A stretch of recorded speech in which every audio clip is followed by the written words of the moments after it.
Around Dodge City and in the territory on West, there's just one way to handle the killers and the spoilers, and that's with a U.S. Marshal and the smell of gun smoke.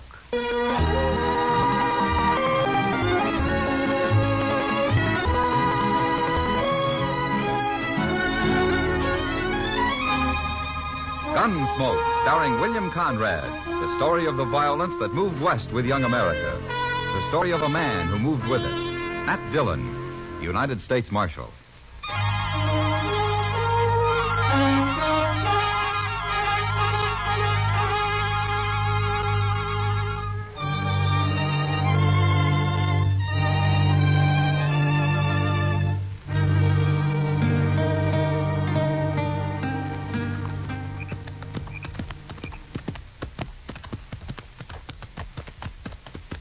Hey, Gorse. Yeah? There's no moon tonight. What of it? It's spooky when there's no moon. You afraid of something, Orlo? Of me? You. What are you afraid of? Of course, I ain't been much afraid of anything since the second battle of Bull Run. That so? Oh. I took my first bullet at Manassas Gap. I thought sure I'd die, but I didn't. That's nothing. When I got shot on the Chattahoochee River over in Georgia, I knew I wouldn't die. How'd you know?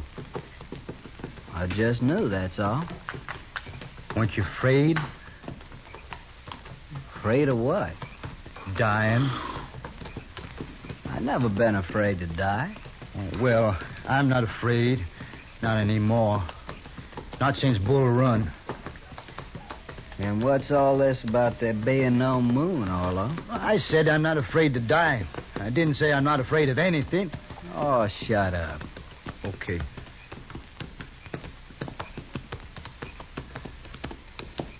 Hey, Gorse. Yeah? Wished we could stop and light a fire. What? I got some pork to cook. Now listen here, Orlo. You trying to tie the rope around your own neck? No. And eat your meat raw, you hear? Raw meat gives me the bellyache. You needn't worry about that, Orlo. Those people back in Dodge, they got a cure for bellyache. They have? You they have. A lariat rope over the limb of a cottonwood tree. Oh, they ain't going to catch us.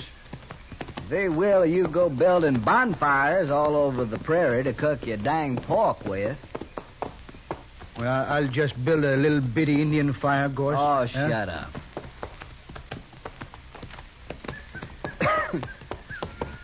Orlo? Look over there. Where? Over there. At the foot of that little rise. I don't see nothing. That cabin, you do too see. Oh, that. What about it? There's no light in it, you fool, and there's no smoke. It's deserted. Well, that's good, ain't it, Gorse? Nobody to tell the posse which way we went. How do you know they got a posse? Well, they should have. Anyways, we'll sleep in that cabin. If somebody does come along, we can fight them off from there. Yeah. Come on. Come on.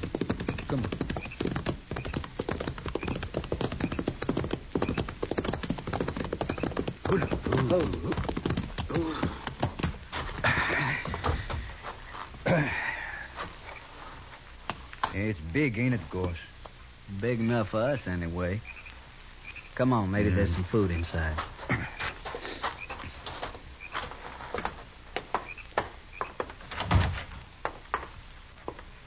Hey, wait. There's a horse in here. He must have got in and the door blew shut. Poor thing. Well, get him out. Yeah, easy, boy. Easy now, son. Easy, boy. I got him. Now, outside, fella, outside. Come on. Yeah. Hey, that's funny. What's funny? That horse, he's all wet with lather. Lather? Hold it right there. Hey, there's somebody in there. Now get your hands up. What? You're framed in the door and you'll die if you make a wrong move. Now turn around and stand there. And I'll take your guns.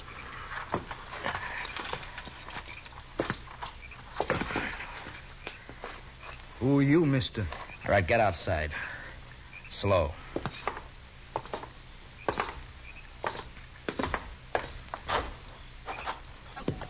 Me? Now you can turn around. All right, you. What's your name? Orlo. Orlo what? Just Orlo. And you? William Goss, but I don't use the William. I'll remember that. Look, mister, we don't mean no harm. We just thought your cabin was deserted and we could sleep in there tonight. It's deserted, but you won't be sleeping anywhere tonight. Now, mister, you got no right You'll to... sleep in Dodge when we get there. Oh, no. No, we can't go back to Dodge. No? Why can't you? Well, you see, we shot a man that day. Orlo. This morning it was. Orlo, and you shut up. But, Gorse, you know we can't go back. I'll shut you up. Hold it, Gorse. Well, he always did talk too much. The war made him like that, mister. He was all right before the war. So they say, anyway. Now, listen to me, both of you. This isn't my cabin. It isn't. Then why'd you put us out of it? I'm trying to tell you why. I'm a United States Marshal. What? Oh, Gorse, we got caught. You're both under arrest for murder. Well, I'll be. So that's why his horse was hot. He'd been chasing us, Gorse. How could he have been chasing us? He was in front of us. I've been on your tail ever since you ran out of Dodge. The trail you were following led right here, so I made a circle and waited for you. Does that explain things? Hey, that's pretty smart, isn't it, Gorse? We was riding too slow. Yeah. But if I'd known what I was following, I think I'd have just ridden up behind and yelled at you to stop. We'd have run. Now explain something to me, will you? What are you men? We're just friends. Yeah, me and Gorse been friends for a long time. No, that's not what I meant. Look, you shot that store clerk in Dodge and you killed him. But you're sure not gunmen, and you're not bandits. Now, what are you? We're broke. We needed some money. But he wouldn't give it to us. He grabbed a gun instead out under the counter. And he'd have shot us with it, too. And we had to kill him. That's all there is to it, Marshal. Not quite, I'm afraid. You killed a man, and I'm taking you in for murder. They're going to hang us? Not they. The law, maybe. But you'll get a fair trial. Won't matter. We done it. We'll hang. Yeah, you're right, Gorse. We'll hang, sure. I don't know. I suppose you'd have killed somebody sooner or later. All right, get your horses. Ain't you going to handcuff us or nothing? Why? Oh, no reason, Marshal. I was just asking. I thought so. All right, come on. It's a long ride to Dodge.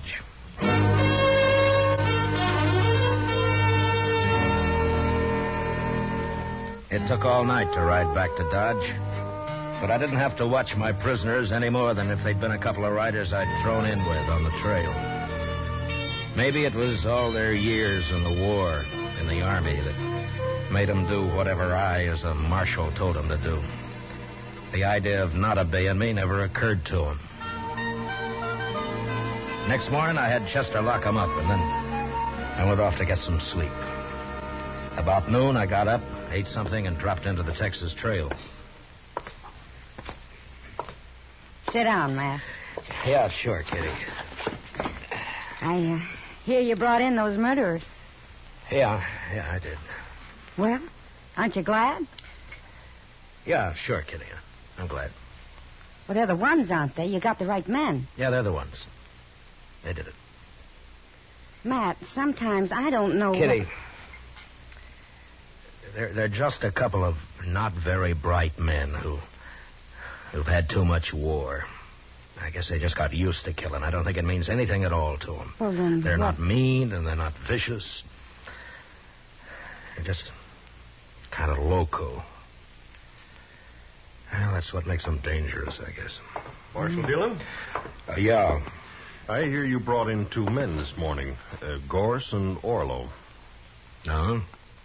How do you know their names? Everybody does by now. Yeah, I suppose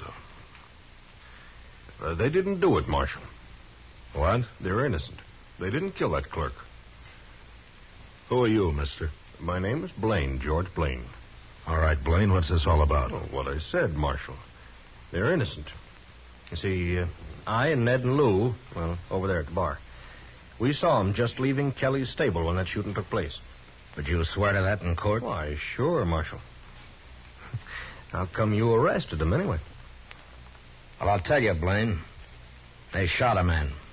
Nobody saw that killing. Look, I don't know who you are or what your interest in this is, but they admit killing that clerk. So why don't you just go back and join your friends at the bar and forget about it, huh? No, Marshal, we won't forget about it. You shouldn't have arrested those men. And what's more, we're going to see to it they don't stay arrested. Oh? You want to see to it right now, Mr. Blaine? No. No, there are other men around here interested in justice, Marshal. And I think we'll talk to them first. Don't do it, Blaine. Don't get anything like that started here in Dodge. See you later, Marshal. Who is he, Kitty? I don't know, Matt. He and his two friends came in on the Santa Fe from St. Louis a couple of days ago. That's all I know. I wonder what they got in mind. Oh, they've been drinking. It's just talk, Matt. Yeah, maybe. I'll see you later, Kitty. So long. Hurry back, Matt.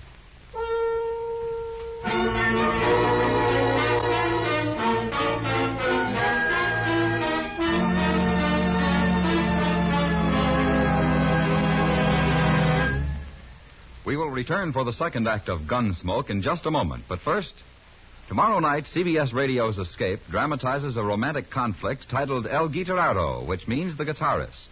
It concerns a Mexican musician who resorts to traditional and some surprising methods to protect his marriage when an American poet tries to steal his wife. Remember, it's tomorrow night on Escape, presented on most of these same stations by CBS Radio. El Guitarrero. Now the second act of Gunsmoke.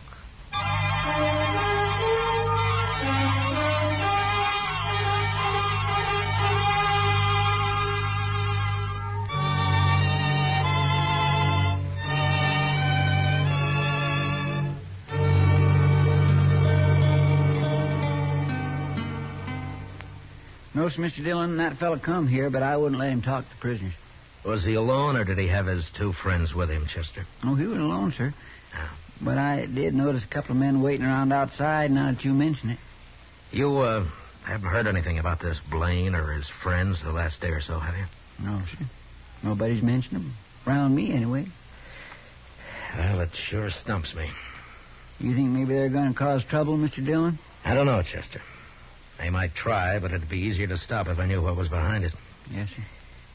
Yeah, mobs have tried to open this jail before, but to lynch somebody, not to turn them loose. Mighty curious, all right.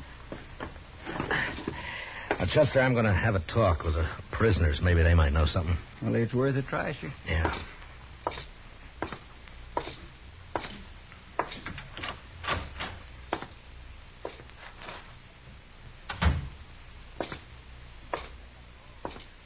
Hey, Gorse, it's the marshal. Hello, Marshal. Hello, Arlo. Gorse. How are you, Marshal? Well, is Chester treating you all right? Well, wasn't much of the bait we had this morning, but the noon meal was fine. Marshal? We get supper, too? Of course you do. When they gonna hang us, Marshal? Well, Arlo, you haven't been tried yet. Nothing's going to happen until you have a trial. How long will that take, Marshal? Well, what difference it make, Gorse, as long as we get fed every day? Listen, you men, I want to ask you something. Sure, Marshal. Have you ever heard of a man named Blaine? He's tall, has black hair. Blaine? He's, Wasn't that the fella's name who was here this morning, Arlo? Yeah, that's right. Blaine. Here this morning? Chester said he kept him out of here. Oh, he come around back, outside, talked through the window there. Seemed like a nice fella. Sort of crazy, though. Now, why do you say that, Arlo? What'd he want? Oh, he kept saying he had witnesses and all like that. Said we're innocent. We shouldn't be in here. Well, what'd you tell him? Well, we told him how you caught us and what we did and all. We told him there wasn't any witnesses we could see. Just us. And that clerk. But we killed him. Sure, but Blaine was saying him and his friends saw us down by some corral or something. I don't know. He was all mixed up. Tell me, have either one of you ever seen this Blaine before? Oh, no, Marshal. Never laid eyes on him. And that's the truth. That's right, Marshal. Me and Gorse, we never tell lies. Yeah, I know. Did Blaine tell you what he's going to do? What his plans are? Nary a word, Marshal. Except he did say for us to set up a holler that we didn't kill that fella. Oh, he's crazy, that Blaine. I couldn't get his drift at all. Well, I'll tell you what it is, Orlo. For some reason that I don't know, Blaine wants you two out of jail. He may come here with a mob and try and get you out. Well, he can't do that. We're under arrest here. Yeah, I know. But he might try. What'll we do about it, Marshal? Nothing, Gorse, nothing. I'll handle it. You sure, Marshal? Let me know if you need anything, huh? Oh, we're fine, Marshal. Thanks just the same. Sure. Okay. I'll see you later, then.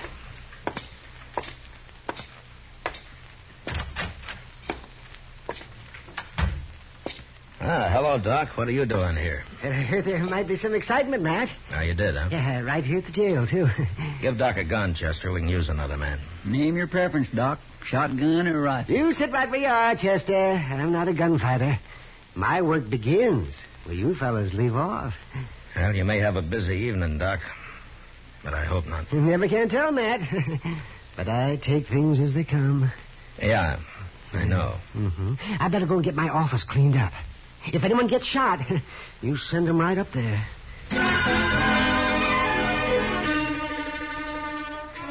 It doesn't improve a man's temper to spend the afternoon sitting around and waiting for a mob to form. A mob that's going to head his way when it gets its spirits high enough. Chester and I didn't talk much. We just sat and waited. Long about dusk, we saw a couple of dozen men gather in the middle of the plaza. Then Blaine appeared, and he began haranguing them. And the crowd grew. In a little while, it started moving down Front Street, down toward the jail, and us. Looks like everybody in Dodge is taking an interest, Mr. Dillon. We'll use shotguns, Chester. I never saw a mob yet that was eager to jump a shotgun. Yes, sir.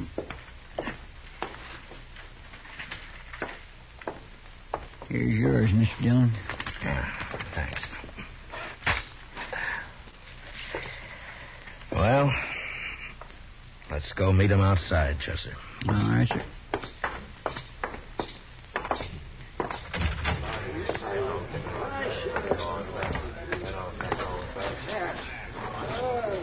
Here, this is good enough.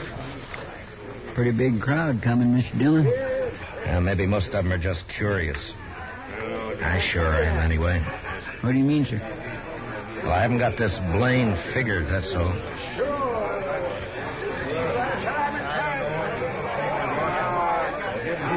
All right, hold it, man.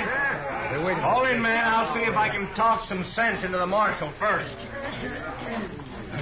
Well, Marshal, I was right. There seem to be a lot of men in Dodge interested in justice. We want Orlo and Gorse out of that jail, Marshal. We want them freed. Aren't you going to say anything, Marshal? I don't see your two partners, Blaine, whatever their names are. Don't you worry about them, Marshal. Now, you tell us. You going to turn those prisoners loose, or do you want us to do it? Well, speak up, Marshal. Which way is it going to be?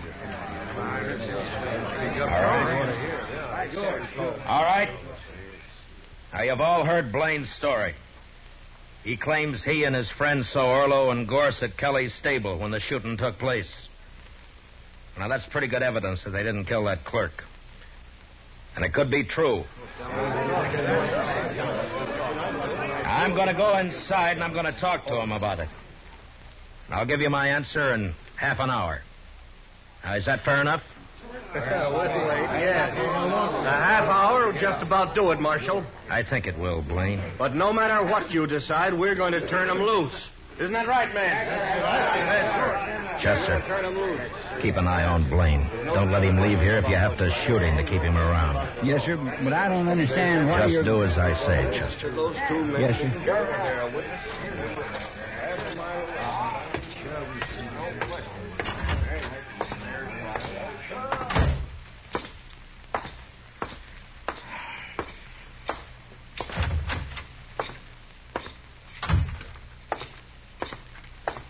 What's doing, Marshal? I don't know, Gorse, but I just might find out. This Dodge is a mighty strange place, wanting to turn prisoners loose. Yeah. I'll be back soon.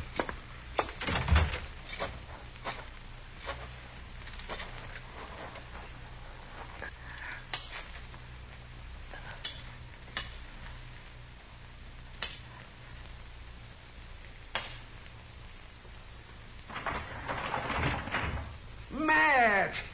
What are you up to? You're going to break my window with those rocks. Get on here, Doc. I need you, and hurry. Huh? Oh, why, sure, Matt. Stand under the window here, and I'll climb down on top of you. It's only a few feet. Okay. Amar, Yeah, well, what's this all about, Matt? Where we're going? we're going to the express company first. Well, what for? It's closed. Maybe not. It's not quite 6. Everybody in Dodge is out there in the street. I was watching from my front window. Not quite everybody, Doc. Blaine's 2 friends aren't there. Huh? Right, well, what do you I'm mean? working on a hunch, Doc. If I'm right, I want you as a witness. And we'll go back and show that mob what fools they are. Yeah, whatever you say, Matt. But I haven't got a gun. Don't worry, I'll do the shooting.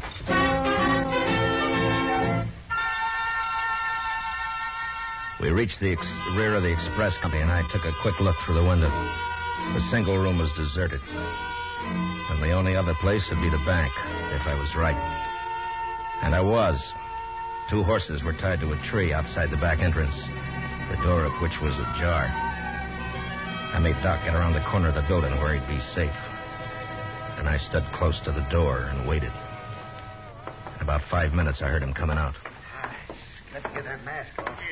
I'll hide the stuff at the stable, go down and join Blaine. Hurry, Lou, we're late now. Get your hands up. This is a shotgun. Don't use it. You got us. Don't shoot. Well, you're not the fightingest men I ever saw. All right, I'll take your guns now, and don't try anything. And yours? Doc. Well, what do you know? Blaine's partners. You sure guessed right, Matt. Now, who's inside? We didn't hurt him, Marshal. Just tied him up. Who, I said. Oh, that old man, the banker. All right, go take a look at him, Doc. Take those money bags with you. But be quick, we haven't got much time.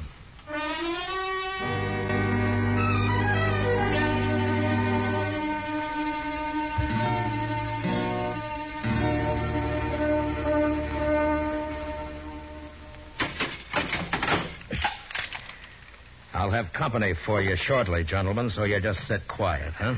Blaine's going to be mighty surprised at this. Come on, Doc.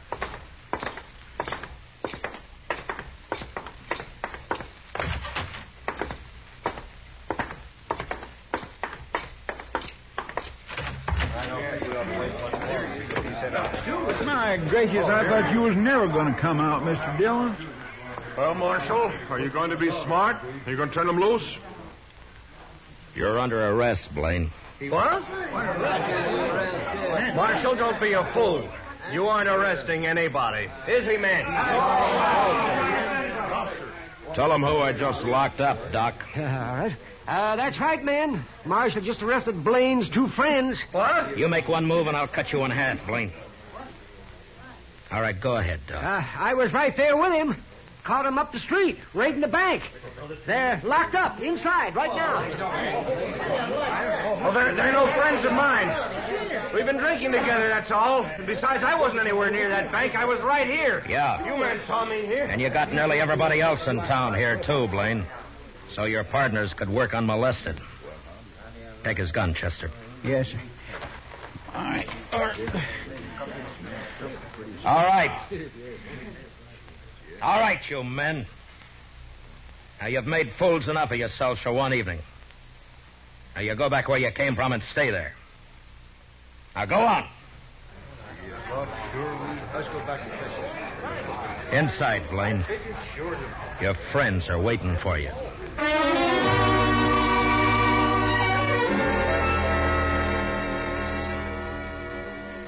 I never did find out just who Blaine was. He kept his mouth shut all through the trial. It could be that he'd never been arrested before. But anyway, he and his partners got 5 years. That's better than Orlo and Gorse made out. They stood up and told their whole story as straight as I'd told it myself. I guess telling the truth was about the only sense of right and wrong that the war had left them. They weren't bad men, but they were dangerous. And early one morning, a month later, up in Hayes City, on the order of the court, Orlo and Gorse were hung.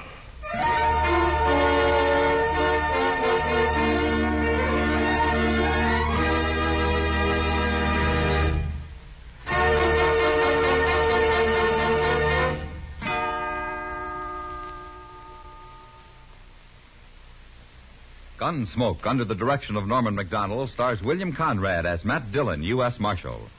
Tonight's story was specially written for Gunsmoke by John Meston, with music composed and conducted by Rex Corey. Featured in the cast were John Daner and Harry Bartell, with Lawrence Dobkin and Lou Krugman. Parley Bear as Chester, Howard McNear as Doc, and Georgia Ellis as Kitty. Gunsmoke is heard by our troops overseas through the facilities of the Armed Forces Radio Service. Join us again next week as Matt Dillon, U.S. Marshal, fights to bring law and order out of the wild violence of the West in Gunsmoke.